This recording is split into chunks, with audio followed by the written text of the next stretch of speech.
Hello, নমস্কার। অঙ্কিতনী cooking with ব্লগে আপনাদের সবাইকে স্বাগতম। আশা করি সবাই ভালো আছেন। তো আজকে আমি রান্না করব পেঁপে দিয়ে ডাল। তো এই জন্য আমি ডালটি ভিজিয়ে রেখেছিলাম এবং পেঁপেটি ছোট করে ডুমো ডুমো করে কেটে নিয়েছি। এখন আমি এগুলো ধুয়ে পরিষ্কার করে নিয়ে আসব। আমি ডালটি সিদ্ধ বসিয়ে দিয়েছি।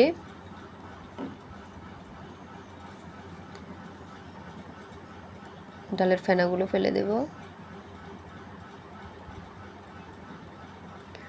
এখন আমার এই রান্নার জন্য যা যা লাগছে তা হচ্ছে জিরে গুঁড়ো, আদা বাটা, হলুদ গুঁড়ো, চিনি, লবণ, শুকনো লঙ্কা, কালো জিরে, তেজপাতা ফোড়নের জন্য। চিনির পরিমাণ খুবই কম থাকবে। আমার ডালটি সিদ্ধ হয়ে গেছে।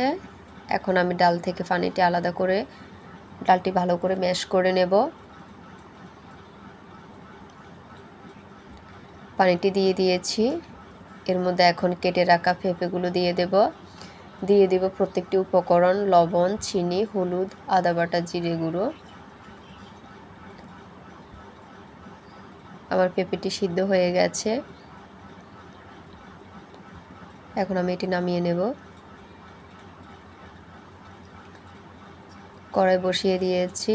এখন কড়াইয়ে তেল দিয়ে দেব শুকনো লঙ্কাগুলো আর দিয়ে দেব কালো জিরে, তেজপাতা। এবার ডালটি দিয়ে দিব। তো কেমন লাগলো সবার আজকের পেঁপে দিয়ে ডাল? যদি ভালো লাগে অবশ্যই আমার চ্যানেলটি সাবস্ক্রাইব করবেন এবং কমেন্টে জানাবেন কেমন হয়েছে। বাড়িতে একবার হলেও তৈরি করবেন এভাবে পেঁপে দিয়ে ডাল। সবাইকে অসংখ্য ধন্যবাদ।